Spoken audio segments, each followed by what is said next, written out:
Last time on Dice Funk. Beatrice didn't send you guys here to steal a card. She sent you here to die. Bo knew where Nucky was. He says, I might have to find Graves a grave. He's a mole man. Can he be our new sponsor? Memphis Cordovero, his headquarters, is in the Oak and Holly nightclub. Project Eternity, we're coming across some stuff on that. Is there anything specific that you can point us towards? All I know is it killed Skell, and it's the reason that my dad isn't going to turn the company over. Why didn't you kill me when they sent you the order to? I tried to free you. Where do you plan on taking me? To Aaron, where they can remove you from that body. I'm gonna pop the Nox. Are you trying to make a strength check to break his needle? And I'm gonna say, put my boss down. And he pushes Richard Sharp out the window. Okay, and I'm really strong right now. I grab him. I stop him from falling. The illusion, the phantom of Ed basically run towards the window and jumps straight out of it. The illusory duplicate jumps out of the 108th story of the skyscraper, and Ash panics and jumps after you.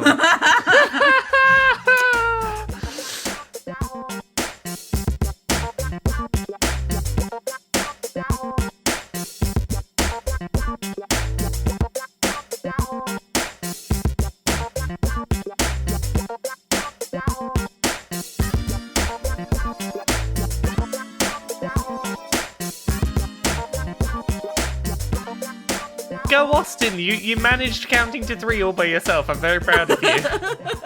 I'm proud that you've went an entire week of having to bask in the aftermath of that disastrous display I put on there last week. You couldn't see, I rolled my eyes because you're a nerd and you did a good thing. So don't even pretend like, oh, I didn't mean to disrupt the storytelling with awesome, interesting choices. Fuck off. Oh no, I accidentally came up with the most interesting possible way to solve that solution that's then going to have interesting things at the start of next episode. Yeah. Got him. That's right. Yeah, so... All right. Yep. So the illusory duplicate of Rene Eddi goes out the window, Ash panics, jumps after, and sails out of the 108th story window until you can no longer see him, just a dot against the cityscape below. There is a moment of shock. No one's quite sure what happened except Rene. Everyone else didn't see the illusory duplicate because of the way that spell works, and Richard is wearing bandages / blindfold on his face, so all he knows is that he's being manhandled. He's heard the sound of breaking glass. So the first thing that's going to happen in this episode, and I'm sorry to put you on the spot, Lauren. God damn it. Is Richard is going to punch you in the face. Okay. Does Lauren get advantage on dodging the punch? Don't you have advantage to dodge? That's not how armor class works. Attack roll. 3. So yeah, you don't hit me, you ding dong. I mean, he actually has disadvantage because he's blindfolded, so 3. We're just making sure he didn't swing hard enough to throw himself out the window, thus foiling our amazing plan to save his life for questionable / undefined reasons. Well, let's get into it. So Richard, who you remember is the CEO of the finance branch, he's an important businessman. He thinks a nurse is roughhousing with him or something, and his immediate reaction is to try to punch you in the face. So take that as you will. What do you do as this old man is trying to rumble? Hey, I just saved you from getting thrown out a window. Have some respect. Guards! We are your guards. We just saved you, you ding dong. Brody Monk, private security.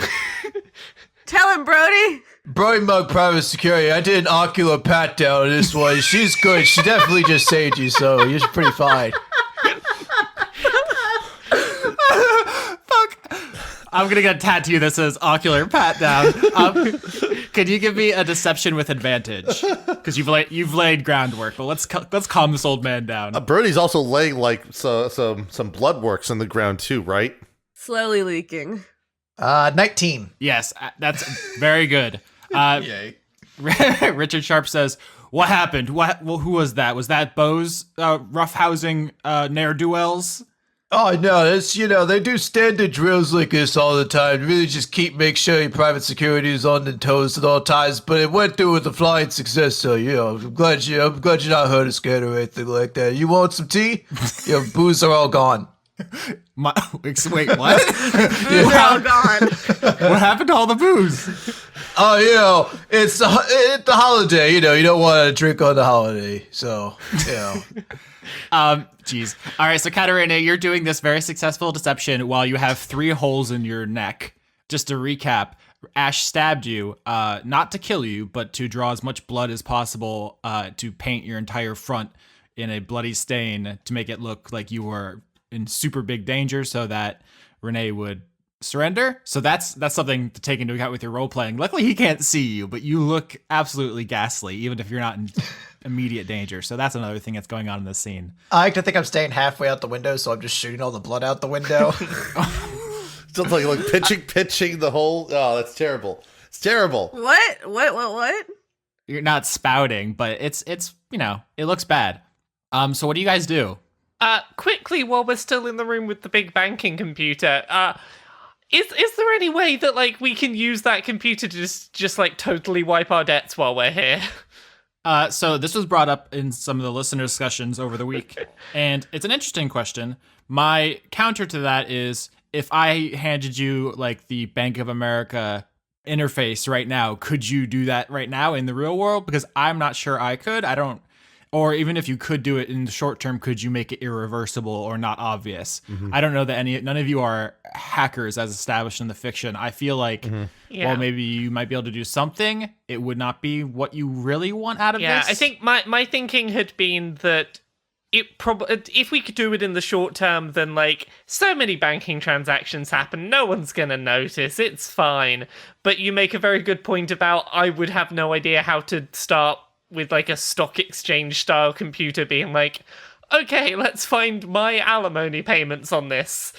Well, right, and depending on how the debt is managed, it could have been bought and resold among so many people that the actual holder of the debt no longer is the original debt holder. So, because that also happens. Sure does. I'm not saying no. I always want to encourage creative thinking, but it's going to be a little bit more simple than I push the solve all my problems button. Yeah, so that's fine. I assumed it would be more complicated than that, but I was I should at least ask if there's a solve all my problems button. But I want to push it. There's a lot of buttons and you don't know what they do. Isn't that life, though? Ed is going to try and get one of the dish towels from the bar area and get it over to Catarina so she can at least cover up the wounds on her neck. She is going to promptly throw it to the ground when you hand it to her. All right, Catarina's making choices. Frank is going to message Algernon and be hey, so there was an assassination attempt up here a minute ago. I think we're done with the computer. How do we get out? Algernon texts back, stay right there. I text back, really? Question mark, question mark, question mark. Winky face, question mark? No. He sends you an eggplant emoji. Oh, damn it. Okay. Lenora's gonna go get Mr. Sharp back in his hospital bed. Mm-hmm. And be are you okay, sir? They didn't tell me there was a drill today. I don't know. Nothing but incompetence. Where's the other maid you were training? I haven't heard her voice. What is she doing? Keep an eye on that one. Oh, she quit because they didn't tell her either. That's fine. If they can't handle it, we don't need losers. I can handle it. I'm not a loser. So once we're all out of range of Sharp, who's back in bed, I kind of want Frank to just ask did he just throw himself out a window? Did I see that right? He just shrugs in response and then, puts a finger up to where his mouth is just to sort of indicate, Oh, okay, right. I guess it's a secret. He threw himself out the window. Cool. Lenora, you noticed, because you're putting Richard in bed, you see his charts and stuff. You asked about them last week, but we didn't really go into specifics. In case you were curious, what's going on with him health-wise is that the Medusa supplements that he has to take so that he doesn't turn everybody to stone, including himself. If you'll recall the original Medusa legend, that's how Perseus defeats Medusa, is using a mirror to make her look at herself. Yes. So he's a danger to himself when he's not on his medication. And he has some other medication he needs to take for his general health, like a lot of beings do. And there's a bad interaction between that and the Medusa supplements, so he had to stop taking them. So that's why his face is all bandaged up, so he doesn't turn himself to stone. Okay, he's not having some kind of fancy eye surgery. Correct. Okay. I'm gonna tuck him in. There was some deliberate ambiguity about the thing. He's not dying. He's not like sickly, and this is like his deathbed. Mm-hmm. Oh. It's hard to get up and enjoy your opulent lifestyle when you can't see. Yeah, but I do like the way that this situation played out, where Lenora was actually like really deferential and like thoughtful about Richard, even though he's clearly a douche waffle of the highest order. She was like, "Oh, this old man is dying. I have to be nice." And then you finally check his charts. You're like, "You're not dying at all." You're not dying at all. Push him out of the bed. It's like. I'm also just realizing the fact that he can't see explains like his bizarre choice to have a toilet with no walls around it in his Right. space. It's like, oh, you can't see how ridiculous that looks. I think that choice predates the eye stuff. I think he's just a weird old man, and I think probably magic toilets exist and that they're clean because magic. Fair. Lots of things can be explained away with magic. So the rest of you guys kind of collect yourselves. Catarina, you don't accept the towel to stem the bleeding, but you guys are basically waiting for Algernon to arrive, and he eventually does. He nearly trips over the cleaning supply cart that is left wedged in the door. Almost goes ass over tea kettle running into the room. Sees the four of you, one of you covered in blood, sees the smashed window, and then sees his dad in bed, and it says, "What the hell's going on, Frank?" Robot assassins. He just points at Ed. Yeah, sure. No. Not that robot, different robot. Algernon gets that Grinch smile again, that awful, terrible idea smile. Because remember, he wants you to come up here to start some ruckus, but you didn't really know why. And then he says a thing, and you know why. He says, "Dad, there's intruders. Don't worry, I'll stop them." Me too, Brody Monk. I'll help stop them too. But mostly me, Dad, using my cards, which are very useful and not at all a waste of time and money. Lenora's just still tucking him in. Oh no, I'm being defeated by the cards. Ah! So Algernon grabs you, Frank, and starts, perp walking you out of the room. He says, "I got this, Dad. I'm saving the day." Wow, look at your son defeat that criminal with his cards. Oh, there goes the best card player I've ever seen, saving your life with his cards. Oh no, that one's good. Get back up. And I shoot it and I fire a bullet at the ground. I'm like, don't worry, I got that one. You're all good. You can't handle the rest. Wait, you fire a gun? Yes. Richard fucking nearly shits himself inside out. Lenora just starts petting his snake head. God. All right, Algernon's trying to get you guys out of here. Yeah, Frank's going with him. I'm gonna make an excuse to leave. Ed will cast Disguise Self and just make him look like some nondescript human that is sort of the same shape and body type as himself. So he looks like just some person. I'm a honky normal guy. Please don't pay attention to me. I am perfectly average and non-threatening. Well, I mean, like, it's more the fact that he also can't talk because Disguise Self won't change his voice. So...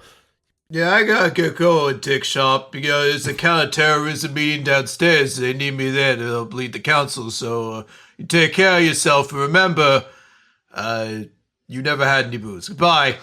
Jesus. All right, so Algernon fake arrests you all, basically, to get you out of here. He walks you down the hallway. There's not really that much hallway. He walks you out of the room to the executive elevator and opens it and gets you guys inside. And there's like some awkward silence as he pushes the ground floor button. So, there's still a bunch of people down in that lobby, right? Yeah, I mean, we employ a lot of security personnel and the building's on lockdown. I told them I have it covered and I'm going to perp walk you guys out. They're just going to let you perp walk multiple people out and none of those security people are going to pounce on us. You're the boss's kid. I mean, what are they going to do to stop you, right? I stopped your heist. I was very heroic. There are witnesses. Mm-hmm. Yep. I mean, I did save your dad from getting thrown out a window. Yeah, do you guys want to explain that? I didn't send you up there to kill him. What happened? What is go? Why? Who do? Not us. Corporate espionage of some kind. Someone wanted to harm him and we stepped in and stopped it. Do you know who? Who's behind it? Well, I know they came up dressed as a maid. I know that. Not helpful. I mean, who gave the order? Aaron Aeronautics. Thank you. Uh-oh. That is a name we've just given Algernon. Mm-hmm. Oh. Until now, nobody in Crown knew any of that stuff, and now they do. But we're friends now, buddy, right? Are we? I saved your dad from getting thrown out a window, and he threw things at me, and I gave him alcohol. I mean, my dad wicked sucks. Yeah, I tucked him in. You're welcome. He's happy now. Don't wake daddy. The Milton Bradley board game. Jeez. Hey, give me your phone number. Okay. He doesn't have any reason not to, because, I mean, everyone's on social media these days. Everyone has access to everyone, more or less, so it's not a problem. Yeah, I'm gonna harass him sometimes. I feel like it. Oh, gosh. Algernon, look, I know it's been a hell of a day in here, but if you want another match sometime 1-on-1, give me a shout. Yeah, I mean, we have to. That one didn't really count, so if you are capable of beating me now, we need to actually... Well, see, I'm glad you say that one didn't count, because you won, and if it doesn't count, then that means I don't have to stop playing holodeck, so it's all good by me.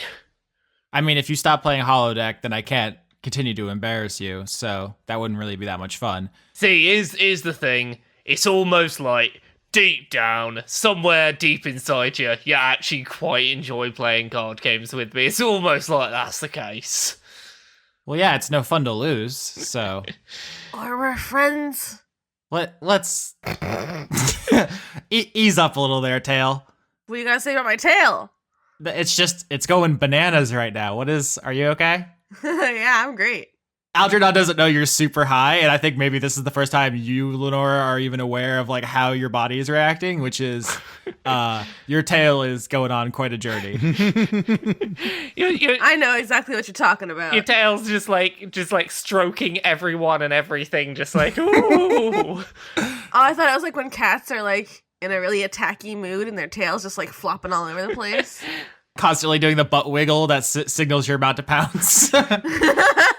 I think right now, like the main thing Frank's thinking about before we get down to the lobby is just how thankful he is in hindsight to have been offered the skirt a few episodes ago. All right, so ding, the elevator doors open, and you guys are on the ground floor of Sharp Investments. There are armed security forces, some of which are in military uniform here, but they're kind of standing out of the way as Algernon like roughly starts dragging Frank ahead of him, and everyone else is supposed to follow. And he's like, "That'll teach you to mess with me and my dad. Nobody steals our secrets and gets away with it. You're lucky I don't waste you like I wasted the other ones. All by myself." Oh no, I've been defeated by you and your cards. Oh no, I've been defeated by the superior holodeck duelist. Ed is doing the typical thing where a corporate executive is sort of taken in for a crime, where he's trying to use his like a suit jacket to sort of cover up his head and face to obscure it, acting like he's really ashamed of himself. I'm just a maid getting off work. Don't know what happened up there. All of a sudden there was crime. Frank at this point has no shame. Oh, well, I'm Brody Monk, so I'm not being arrested. I'm just heading out to another counterterrorism meeting, so... Okay, I do like this now. So basically 2 of you are being arrested. There just happens to be a maid and a security guard there. Fine. So he drags Frank out the front of the building, pushes you down on the sidewalk. and says, "And stay out." This has been a very fitting punishment for our transgressions. He goes to go back inside, but then turns around and goes, "And another thing," and he kicks you kind of hard in the stomach. Uncalled for. And I missed the attack roll. 5. I guess he doesn't kick me kind of hard in the stomach then. So he like kicks him in like the knee. He kicks you in the teeth instead. Or he just stubs his toe on the ground. Breaks his foot. He almost eats shit on the sidewalk. It was like a Peanuts cartoon where fucking Lucy pulls up the football and Charlie Brown does a backflip. That's what almost happened here. But he recovers himself enough and he throws something at you before turning back. And it's supposed to be like insulting, but it's just a wadded up piece of paper. Ooh. I'm down here in the trash where I belong. What's in the wadded up piece of paper? Yeah, Frank's gonna unroll the piece of paper when we are suitably away. Yeah, the piece of paper says on it, Oak and Holly Nightclub, Yes. Memphis Cordovero, and then in parentheses, I'm looking for some kindness. Okay. Okay, so a couple of things about that. That is not indicative of my heyday as a holodeck duelist, I'll have you all know. Also, yeah, that guy threw himself out a window. Ed is waiting until we kind of walk far enough along where he kind of duck in, remove the disguise, come back out, like, back in his normal self before he begins talking out loud. Yeah, as you guys leave the shadow of the Sharp Investments building, you see a kid running, holding a metal arm. And he says, Daddy, look what I found. Oh, no. It has half of a broken pithing needle sticking out of the palm. Is Lenora still dressed as a maid? I'll turn off my disguise. I was going to suggest if you're dressed as a maid, you could be like, oh, I'll clean that up. And just take the arm. Okay, I'll stay maided and I'll be like, oh, hello, I am the maid. Please give me this debris. Deception?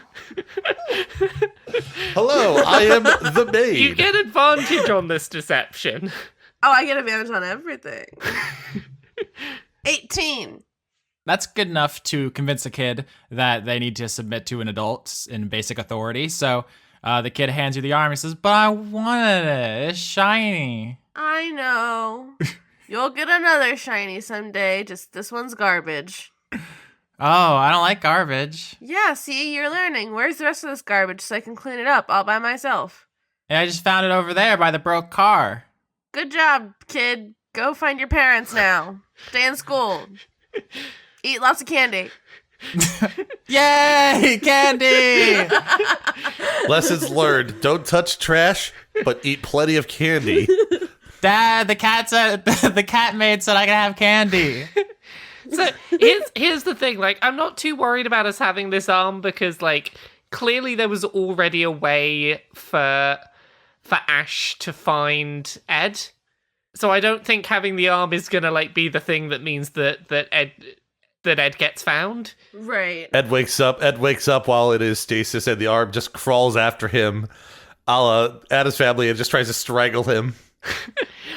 Hopefully maybe we can investigate it later and find out something useful about Pithing Needle Arm. Well, can I go look over where the kid pointed and see if there's any more pieces of ash? You go over to where the kid pointed, and there aren't any other pieces of ash, but you do find a car, which has been mangled from the top in a strange way. From fallen. Not quite as if he just landed on it. It's weird. It's almost like a bomb went off like 10 feet above it. Oh. Electromagnet? Yeah. Yeah. Wouldn't surprise me. I'm gonna give the arm to Catarina to put in her infinite pocket. I do like the image there of you trying to fit a whole arm into your jeans pocket. Yeah, long story short, I made Ash think that I jumped out the window, and he followed suit. See, that's good to know, cause like, I didn't say nothing, but like, there was a good few minutes where he was just standing, and then he jumped out a window, and it had been a long day. I honestly thought that I'd just kind of lost it a bit. it had been a day. I didn't want Richard Sharp to hear my voice, so I communicated entirely in message up until I switched over to a phantom of myself. Sorry about your neck there. Bah. You okay, Cat? I'm okay. I'm doing real good. I don't know about y'all. You look high as shit. Yep, I am. That's what happens when you do drugs. Lessons learned on Dice Funk. You got a problem with it? Nah, get as fucking high as you want. We should probably be getting back. Like this, we should be getting out of here. This has been a bit of a mess. Yeah. I want to go talk to this Memphis guy. Okay, so that's where you guys are going? Yes. I think so. Because technically the game is still on until we're somewhere safe, and we're not somewhere safe yet. Correct. So you guys walk through North Valentine to get to the subway station to take you back down to South Val, where the Oak and Holly nightclub is. We haven't really spent much time up here just walking around, so I want to point out a couple of things about it aesthetically. One is that it is not a Blade Runner type of future city where it's like dark and smoggy and neon. It's very clean up here. It's very like Apple aesthetics, a lot of like white plasticky surfaces and weird beveled corners, and there's screens everywhere, but they're not playing like tacky ads. They're all very like classy. This was designed by a committee to be nice. It's supposed to be nice and non-threatening. Ed is probably looking around and isn't, particularly taken aback by how things look. In some respect, it kind of looked familiar to him in terms of just how nice and sort of artificially nice everything is in North Valentine. I think for Frank, it's the kind of place that like he at one point hoped he might one day settle down, but kind of realized like, yeah, this is never gonna be where Frank's gonna end up. Lenora hates it. She feels like it's like oppressive and stifles her creativity. It's okay. I mean, whatever. She doesn't have too many thoughts on it. It's sort of just like, his face just feels weird. All right, and so the group gets onto the subway train to go back down to South Valentine. You guys find some seats. They are sticky. It's not great, but it does. The temperature's better in here because you're not out in on the surface in the middle of a desert, so that's nice. Do you guys want to talk about or do anything while you guys take the subway? I'm gonna go to the bathroom. Do subway trains have bathrooms? They usually do. I've never been in one. Yeah, I didn't know that. Most trains do. Cool. I learned something today. I'm gonna go to the subway bathroom and I'm gonna shadow box the door mirror. While Catarina's gone, Frank's just gonna like quietly say to the others like, something's clearly up with Cat. Like, I don't really know how to talk to her. I feel like when I tried to talk to her before, it just kind of made things worse in the elevator, but I'm feeling very attacked right now. I don't think that's necessarily anything you've done that's annoying her right now. I don't know how to get her to open up about this, but there's clearly something going on. So just, if there's anything I can do to help, let me know. But I don't know if I can help her open up at all now. We should ply her with food. Free food. That's not a half bad idea.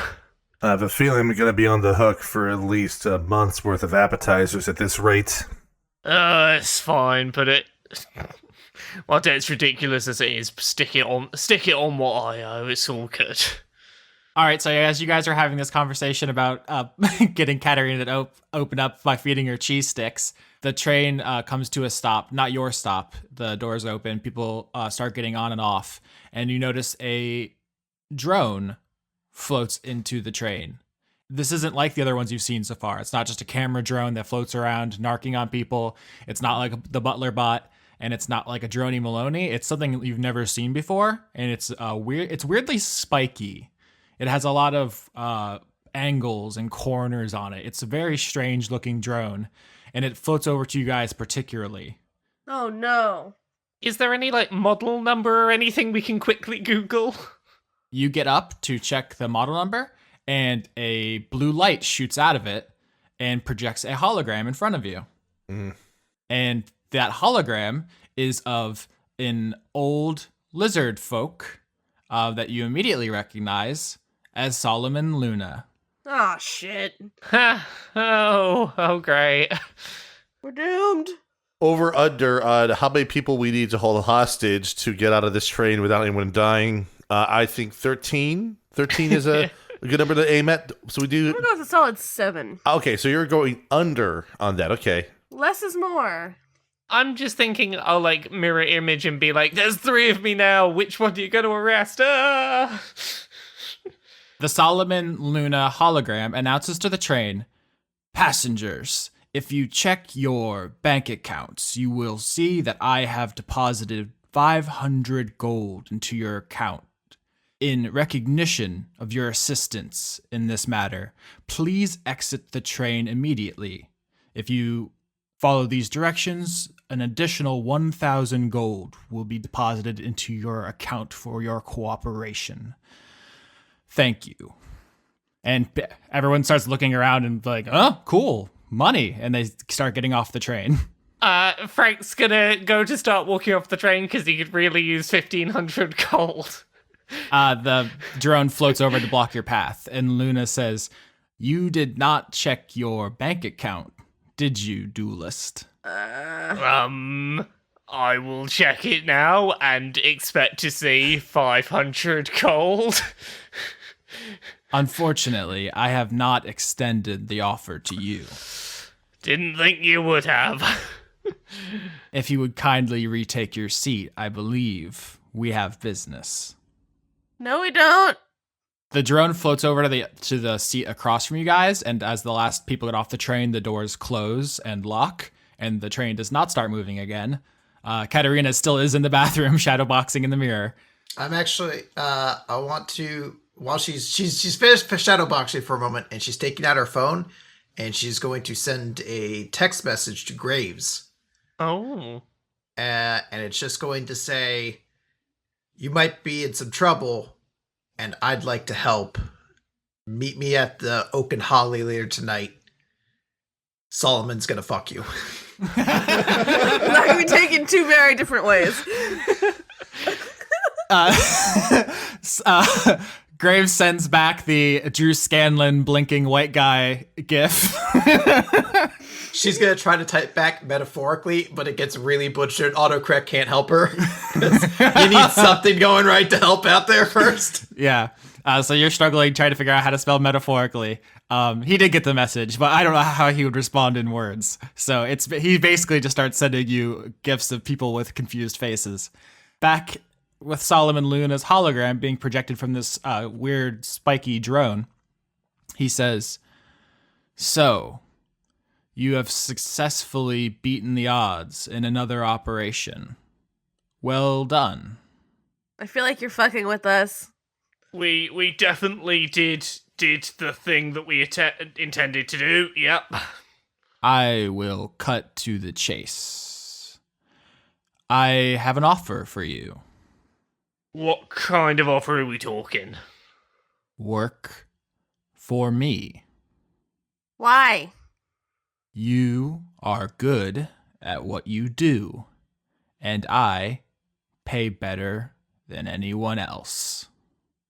What if we like someone else better, even if they pay less? You will find my offer is superior. Do you pay actual money upon completion of jobs rather than just handing us things that, while useful, don't actually deal with our problem of needing money?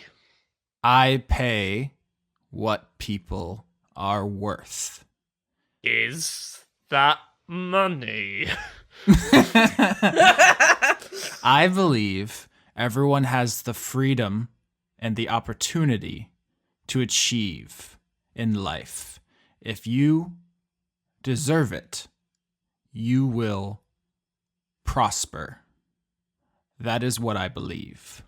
Is this an offer we can talk about without you around before we get back to you? People do not get back to me. In order to accept my offer, you need only signal your acceptance. You do not cannot and will not contact me. How do we signal? Currently, my operations in our interdepartmental games are coordinated via the police department. However, I have found their assistance lacking. If you wish to supersede their role and take their place, then you can signal your acceptance by removing them from their position. Yikes. Just how many people do you have a hit out for then?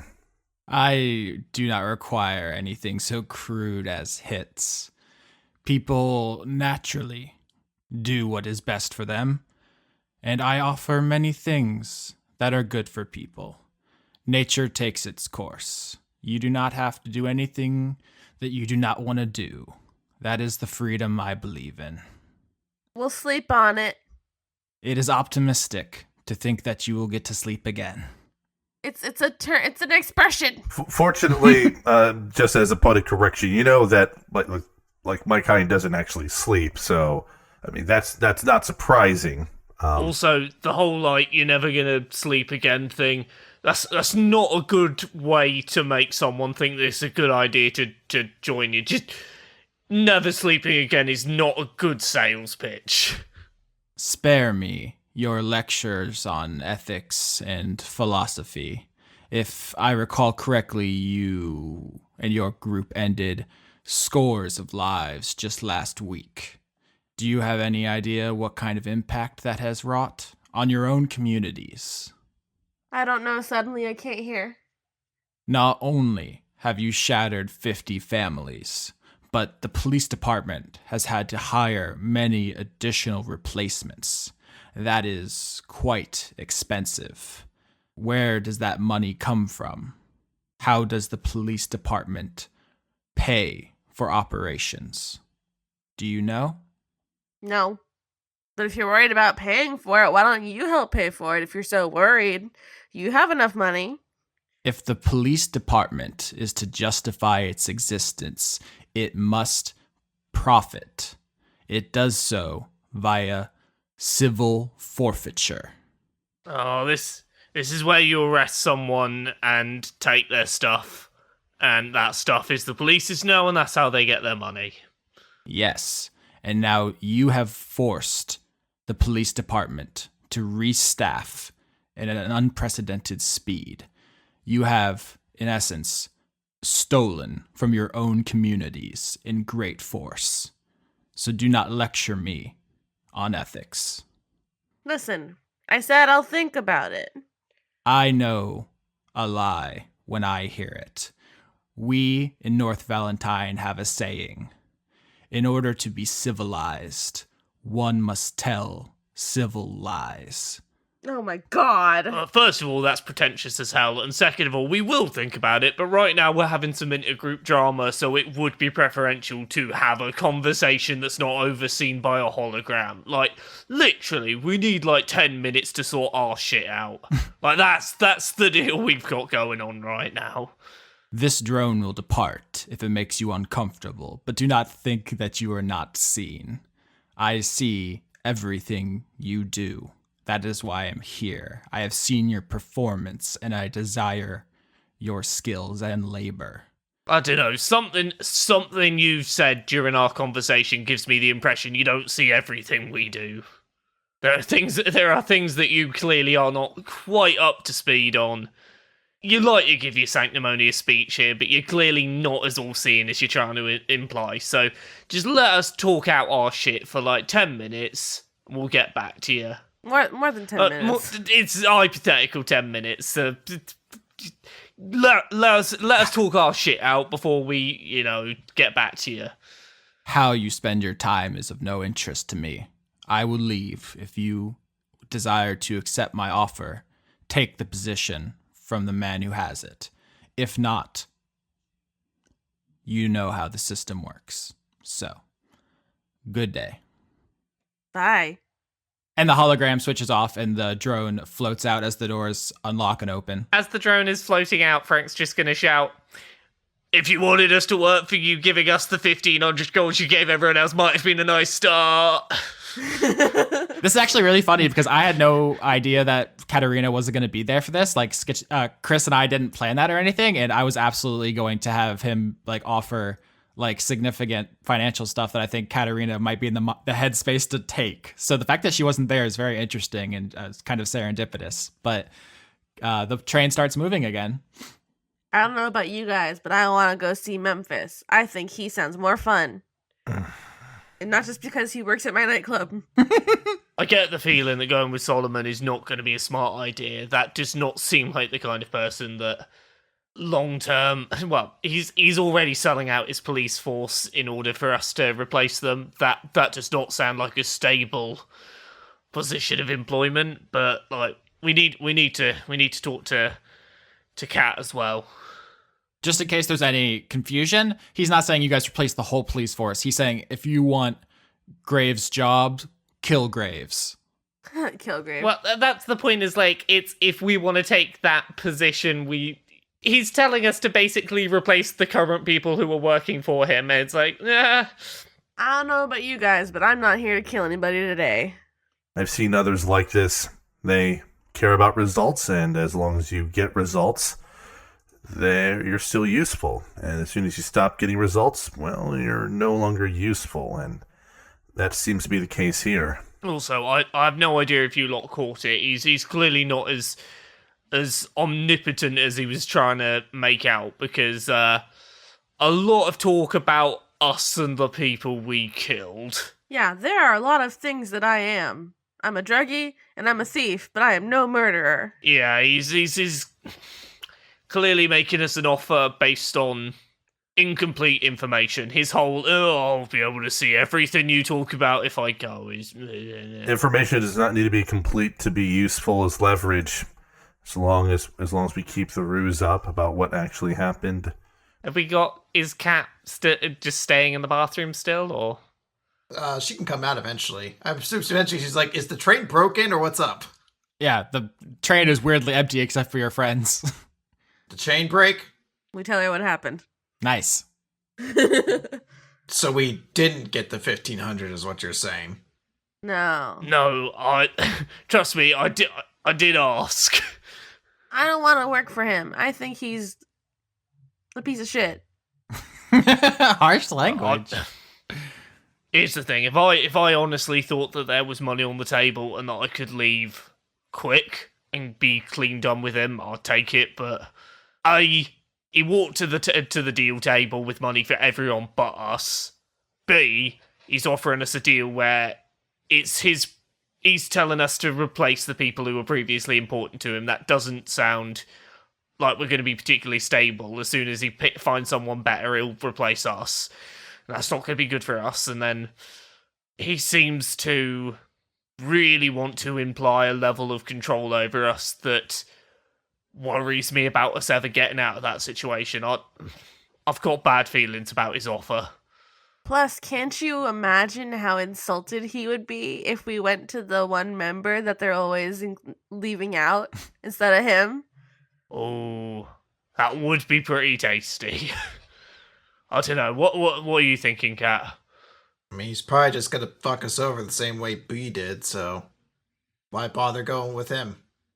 Yeah, that's the spirit. No lizard for us. Ding. I don't know. Why did it make an elevator noise? No one knows. The train gets to the station and the doors open. Please stay clear of the closing doors. And people start getting on and off. Well, no one's getting off. People are getting on and there's you. What do you do? Is it our stop? Yep. Yeah, let's get off. Bye. Bye, train. As you guys are walking away from the train station, the subway station, to the Oak and Holly nightclub, Ed, you get a text message. I assume you have your phone on you. Everyone else does. Yep.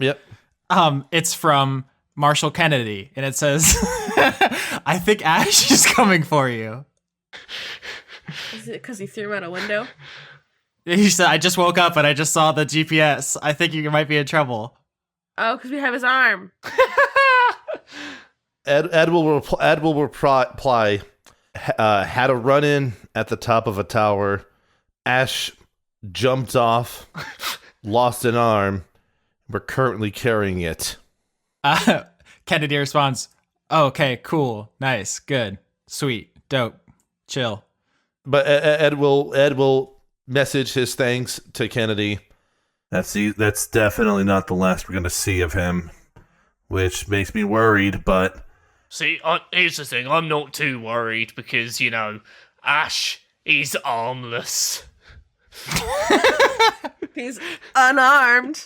He still has another arm, I mean, he has more than one. Armless, Ed. Armless. Unarmed. You guys just start chanting armless, unarmed at Ed. And you guys see ahead of you the Oak and Holly nightclub. It's bumping. You guys started the heist in the middle of the day, so it was very busy, so you could get lost in the crowd, and that took a while, and now it's like getting to night, so it's like prime hours, and it's popping off, but they see Lenora, and they know you work there, so they let you and your friends in. No muss, no fuss. I'm gonna take my suit jacket off because I got like a little crop top underneath, so I look cooler. Nice. What was the phrase that we were given that we needed to say in here? It was like, I'm in need of some kindness. I'm looking for kindness. Yes. All right. I'm gonna go to the Modron bartender Mm-hmm. and be like, hey, guy, do you know where I can find Memphis? It's about some business because I work here sometimes. The Modron bartender, who, if you will recall, is like kind of an upside down pyramid robot, is like cleaning a glass, and you come up and you ask for Memphis, and he shrugs and says, "That's not my department. Do you need a drink?" No, later. Bye, Steve. Bye, Lenora. All right. I work here, so I don't know if there's like an office or something. There are a couple of off-limits areas. There's like a private, like high rollers area. There's some supply stuff. There's like 4 or 5. You don't know which one. There's a lot of off-limits places in a nightclub. What does that thing on the note say? I'm looking for kindness. I'm gonna try and say that to the Modron, see if that does anything. Okay, so you go back to the Modron again. Hello, Lenora. I'm like, hey, Steve, I'm looking for kindness. Oh, why didn't you say so? I'm dumb. Same. So, Steve, do that. Yeah, Steve puts down the glass he was cleaning and goes and whispers something in another Modron's ear, and they wave you back to there's a door with like a velvet rope in front of it, and they click it and lift it so you can go through. I picture Lenora like batting at the rope as she passes by it. Yeah, I'm like, ooh. As you guys start to go into the private area, Catarina, you feel somebody grab your arm from behind you. Oh no. I'm going to turn with my fist already clenched to get ready to knock this person out. It's William Graves.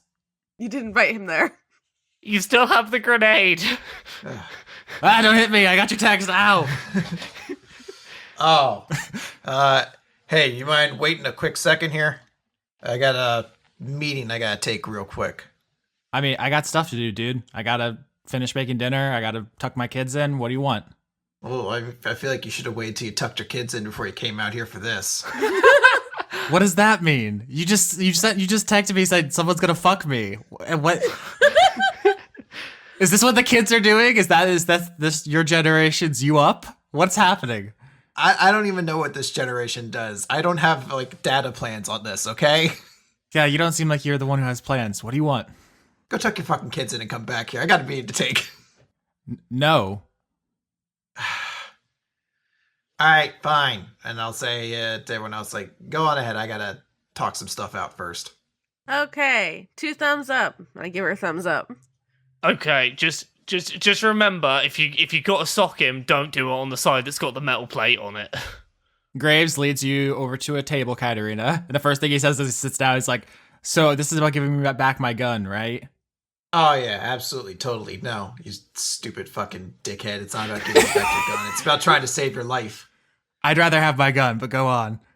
So, we investigated on one of our jobs, one of the computers of the members of the fucking big people, whatever their stupid name is, branch people, executives. You know the titles I'm talking about. Sure. And one of them mentioned Solomon Luna's planning to have you killed. And I'll show him the text of the screenshot we took of that. That was in character silence as he absorbs that knowledge. And he says, well, you guys have humiliated me numerous times in public. Yeah, sucks to suck. I'm not surprised. That's how he works. Either you're the best or you don't work for him. Join us. Get him to join Team Loser. Let's cut back to the other team while there's that moment of uncertainty between Catarina and Graves. The rest of, I guess we're calling them Team Loser, go into there isn't even a sign on the door. It doesn't even say like members only or anything. There's like no information. It's deliberately obscure and you're led down a hallway. The sign says losers only. That's how we got in. And that's why no one checks there. It says losers only. There's like a brick hallway that has like band posters all over the wall. It's like there's a weird vibe in this place. You're not sure how to put it. It's not like a normal executive's office. You guys have been to Bo's office. You've been in Richard Sharp's office. This is a totally different vibe. He's not a normal executive. He's a cool executive. He's the kind of executive who sits backwards on his chair. With his feet on his desk. So Steve the Modron brings you to the only door in this hallway and knocks on it. There's no reply for a second. And then you hear a voice say, come in. And Steve waves you guys in and actually walks away. He just leaves you there. He's not even going to like guard you. Bye, Steve. And you guys open the door to Memphis Cordevero's office. And you see there is what is essentially the phrase I want to use is man cave, but that's a shitty thing that idiots say. But what you see when you walk in is there's a giant mole playing holodeck with Rosen, the fire newt. Rosen? Hey, bitch, what are you doing? What are you doing in here? I'm on break. You work here? Well, I'm a drug dealer. Oh, yeah. So you work everywhere. I mostly saw out of here. Do you guys know my boss? And you guys see Memphis Cordovero, who is not a starry-nosed mole. There's many kinds of moles. The kind of mole he is a golden mole. Uh-huh. I highly recommend you Google image search that. That was actually sent to me by a listener. They are gorgeous. Oh, they're so cute. They look like they arrive in nature, brushed and like styled by some divine stylist. They're just adorable. They look like if a hamster had like hands. I'm sending a very good picture to the Skype. Mm-hmm. They have like a prominent, cute nose and no visible eyes whatsoever. And in fact, when you guys walk into the room, you see Rosen and Memphis playing holodeck. You note that Memphis's cards are in Braille. Oh. As far as you know, Memphis cannot see. But he has an excellent snout. What kind of deck you running? We're playing Commander, so I'm doing Azorius mid-range. I got a Farah for card advantage. You know how it is. Nice. So, I don't know him, but we're here to get to know him. Hi, Memphis. My name is Lenora Desmond, and I'm really cool. Let's talk. What is that delightful smell? Is that perfume? It's wonderful. Oh, thank you. I really like perfume because it makes me feel like a fancy lady. You guys actually notice another detail about Memphis. He's wearing a sports jersey. It's the Ilium Hydras. You don't know what sport that is. Nice. But he's wearing like a green sports jersey. That's the way he's dressed. He doesn't have any pants on. But whatever. He's just a fuzzy tato. Literally. We've not met either. My name's Frank Westerly. We are hoping to work for you in the game, and I must tell you, we are highly sought after, but we have many offers on the table, but we thought we'd come to you. Oh, I heard about that. Bo is showing you guys off tonight. How'd that go? It didn't go well. We think she's trying to have us killed, and then Solomon asked us to work for him, but he's a prick. It's been a hell of a night. Well, you're alive, so it clearly went well. That's the whole point, is to like an exhibition. You guys, everyone knew, and you did a good job, and now you're like really valuable. Well, we want to work for you, because you're cool. Me? I just run some restaurants and some stuff. I like restaurants and stuff. Yeah, they're pretty good. Have you tried the sweet potato fries? Delectable. Oh, I love sweet potato fries, especially like if I've been smoking a lot of weed. Everything tastes so good. You know, right? I don't know. You smoke? I have. This is the dumbest conversation I've ever had. There's some hallucinogenic fungi that is occasionally. Listen, bud, we should just hang out sometime. But like, think about how cool it would be. Not only because you get to show us off, but then we turn down Solomon for you. Yeah, I don't know if I can afford you guys. I don't need that much. I just need enough to live and to not get murdered. Look, the situation we are in right now is that the people we were in the game with tried to have us killed, and that is less than ideal for what we are going for right now. You keep saying that? I think maybe you guys are confused. If you guys would have died, she would have collected your insurance, which would have been fine. I'm sure she would have been happy with that. But ideally, she wanted you guys to succeed so that some other member would buy you guys from her. It's a contract sell-off, basically. Capitalism is way too confusing for me. I'm lost on what we're doing.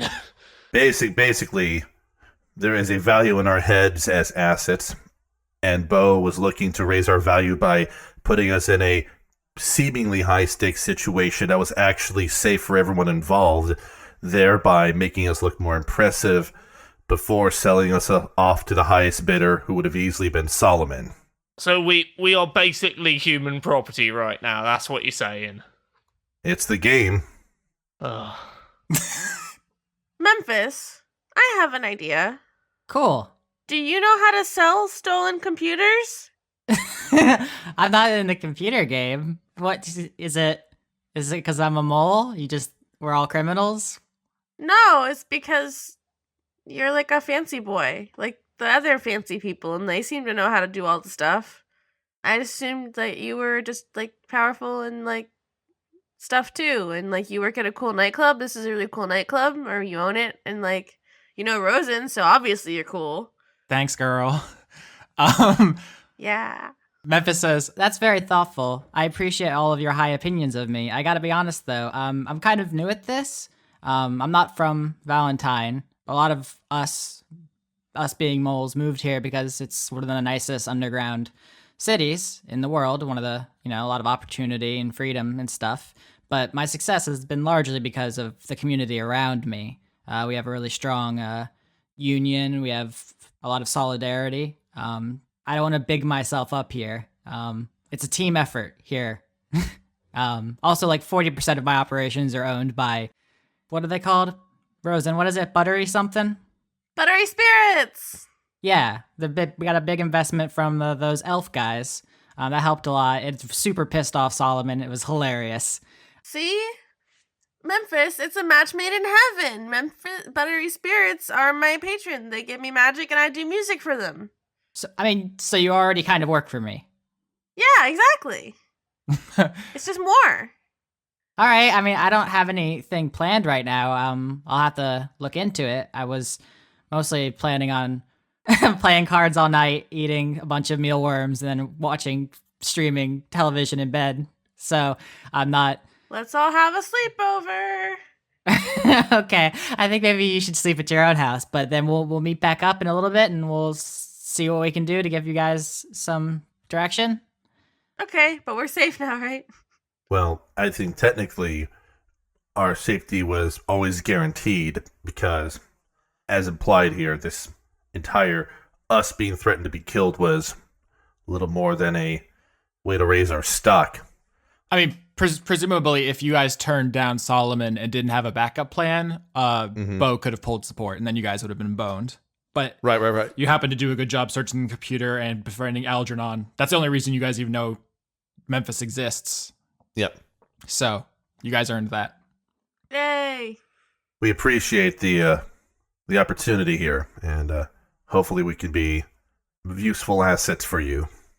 So back in the club with Inspector William Graves and Catarina Krakenbane, he sees the picture of the email. He thinks for a while, and then Graves says, So, did you call me here to kill me? Give me a reason why I should save your life. Man, I'm just so tired. So tired all the time. I just don't want to fight anymore about any of this. I don't have anything to offer you. If you're gonna kill me, kill me. That's it? I thought you'd have more fight, Lunia. Especially you type with kids, you seem to be all about that. I have life insurance. They might be better off without me. I'm nothing but an embarrassment. Oh. Shit, you must have had something before we came into the picture. Yeah. Police can be mobilized in very profitable ways. I was successful until you guys repeatedly rearranged my face and got half of the department slaughtered. Yeah, well, that's a story in and of itself. You know, you don't have to work for Solomon. You're still part of the game, but you could work for someone else if you really wanted. Who would want Solomon's failed idiot? That's not exactly a value proposition. I think you still have some use to you. I wouldn't have even bothered making you this offer to speak with you first if I didn't think so. What is all of your obsession with me? What made this so personal? I was just trying to do my job. What is all of your damages? It's not you, boy. It's this whole game decided to fuck with my life. And now that I'm in it, I'm going to win it. Heck. I used to think that way too. That I'd be so indispensable and valuable. I get promoted all the way up, and then I get my own teams, and then we'd make a bunch of money, and then we'd take over some department. And someday I'd be sitting at the table with Solomon, and I'd say, "Look how far I've come." And now I can't even look myself in the mirror. See, that's your mistake. You played by the rules of the game. It's not cheating if you don't get caught. How do you... I know I'm going to regret asking this. How are you planning on cheating? Spots on the board open up when members die, correct? Huh. Yes. I think it's time we open up some seats on that table.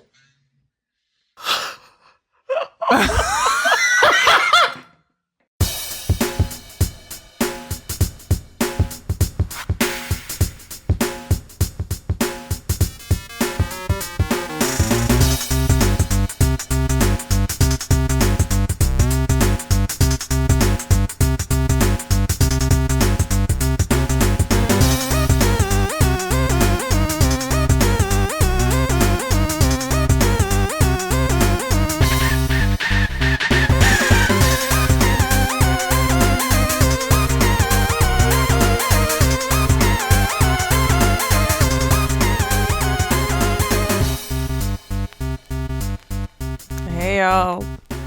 Austin left me alone, which is a really bad idea. So you get to hear the credits from me all by myself. Whoa. All on your own. Yep, no Austin's here. For music this month, we have New Jack Mantle, an arrangement of The Mantle from Nights into Dreams. And Music of Funk, an arrangement of Stage 1 Gotham City from Batman. And also Linear Groove, an arrangement of A-Type and B-Type from Tetris. Thank you, Overclocked Remix. Thank you for the help with the music. That's what I do. Exactly. Someone help. I'm in the room. We're here together. We're doing it this week. I was trying to see if she could do it herself. No, I'm not. I'm not a grown-up.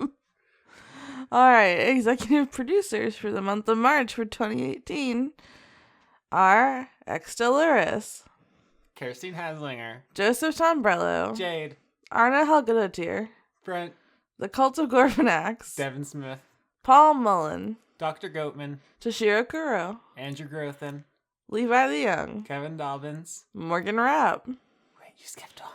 Oh, I'm sorry, Anthony Sever. I skipped you, apparently. But Morgan Rapp gets 2. Bonus.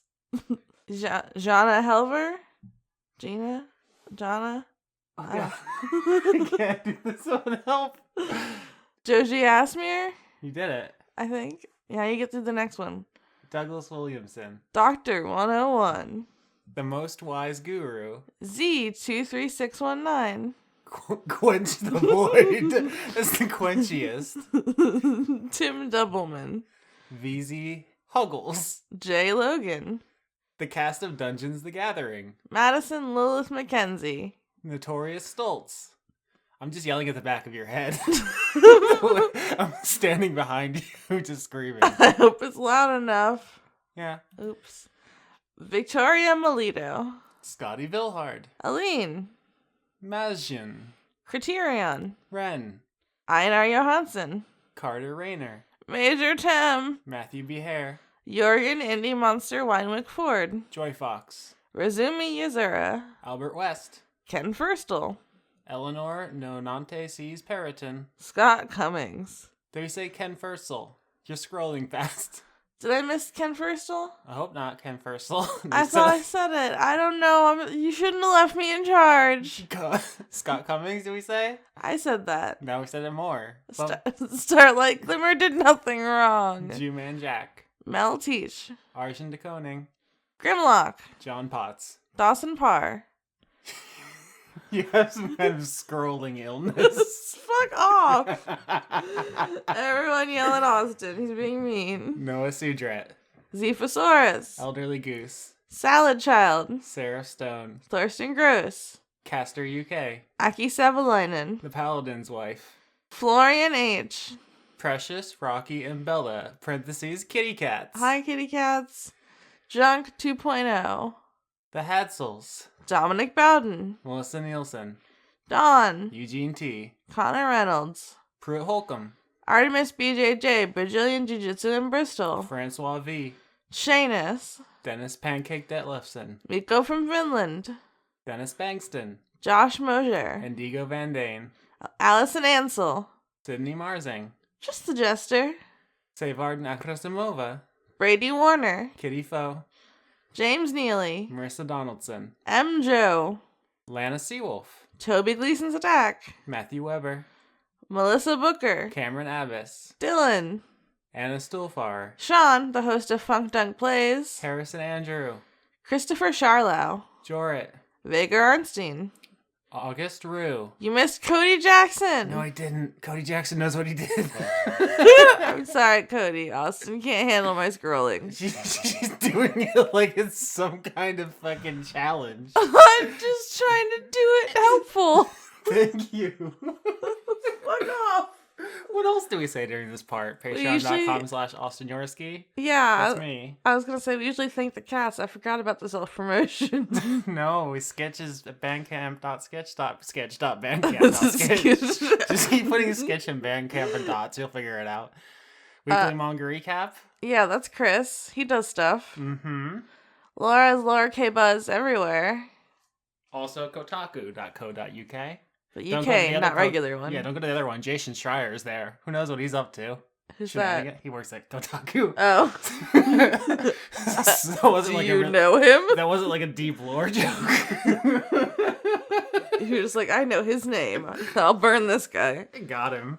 I'm Wargalicious on Twitter. RAWRGLICIOUS. I can spell. Good job. Also, we're on iTunes and Google Play and Podbean and YouTube. I'm running out of breath for all the places we are. Austin's dying. Please. Send help. Please. Send him fries and sloths. Please subscribe. I need you to hit that subscribe button. Slam that like. Please. My family's dying. What's happening? Thank you to all the cats listening. We appreciate you. All the dogs, too. And any other animals. Mm-hmm. Special shout out to Golden Moles. Special shout out to Golden Moles. Look them up on YouTube. They're good. I'm done. I'm taking a nap. All right. Bye.